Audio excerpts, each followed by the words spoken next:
In all honesty, I have been struggling for a very long time whether I should get this aircraft model or not. But since we are talking truth, one of the reasons why I also could struggle so long was also because the model has been heavily delayed. But as it was recently released and I checked out the prices on the FMB shop, well, I couldn't resist. I just had to get it, so we can take a look at it together.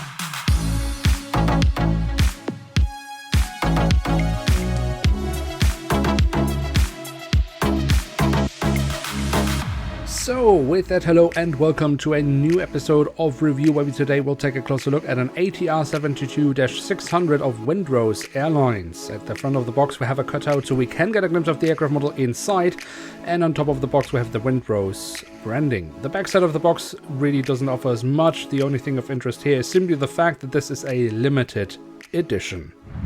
And here she is, the ATR72-600 in the standard livery of Windrose, a Ukrainian charter airline. Of course, we should address the elephant in the room. If you are interested in this aircraft model, it would be useful to know, because at the moment all aircraft of this airline are marked as stored, and of course nobody really knows what the future for this airline will be. Another catch with this model is actually that the aircraft this model is based upon is the only ATR that has officially left the Windrose fleet, so the aircraft with this registration code does not fly around like this anymore. Nonetheless, let's take a look at the aircraft model itself to see what it has to offer, and we start off with the tail section where we on the vertical stabilizer have the Windrose branding.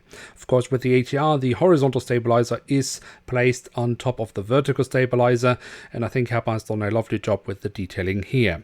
On the fuselage we then find the flag of the Ukraine. We have the full registration code of the aircraft and the web address of the airline, and towards the very tail of the aircraft we do also have this little marking here, which I do believe is a strobe light. At the front of the aircraft and across the fuselage we then have the writing of Windrose. We do of course also have the door to the cargo compartment, given that the ATR's cargo compartment is at the front of the cabin, just behind the cockpit. And that leads us to the cockpit section itself. Here we of course have a few static ports, or a few hatches at least, and then the cockpit windows with the window wipers. And above the cockpit windows we also have the emergency hatch for the cockpit. The engines on this little turboprop have then been kept in what I would call is a very bright red tone, and we have some lovely print here at the backside of those. And also a lovely feature on all ATRs of Herpa Wings in Scale 500, it's the fact that you can move the blades. On the fuselage in front of the engines we then have the emergency exit printed on, which leads us straight to the wings, which we should also take a closer look at, starting off here with the top side, where I think Herpa has overall also done a rather lovely job when it comes to the detailing. The underside has even more physical detailing, and here we also find the full registration code of the aircraft once again. The landing gear is the standard landing gear that Herpa revised a few years back when they refurbished their ATR72 mold. A lovely thing for the main landing gear, which looks really nice. The front landing gear, in my opinion, is a little bit oversized, and I am of course missing some printed details. And while this aircraft unsurprisingly does not come with a stand, Herpa has still managed to add a hole in the fuselage for the stand, which is not included with the model, so a rather silly decision. But at least it doesn't destroy any printed details. So there we have it, the ATR72-600 in the standard livery of Windrose Airlines from Herpa Wings in scale 1 to 500, and what can we say about this aircraft model? Now, this would be the point of a video where I would normally rip into Herpa for releasing a model about 1.5 years late, and then with a registration code that is not in use anymore. But these are extraordinary circumstances, and I don't think in this situation anyone can really be blamed for the model being late or the registration code being discontinued. But the fact that the aircraft this model is based upon does not fly around like this anymore is at least something potential buyers should know, which is why I have mentioned it here.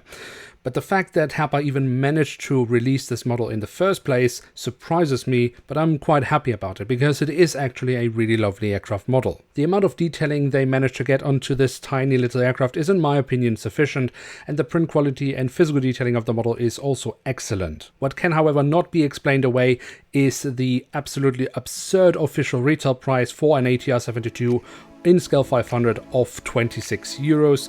So don't buy it from Herpa, buy it at a retailer where you get it at a discount. And in that case, it is a lovely scale 500 representative of the airline and the Ukraine. So yes, this model is absolutely worth having in one's collection. Now with that, we have reached the end of today's episode.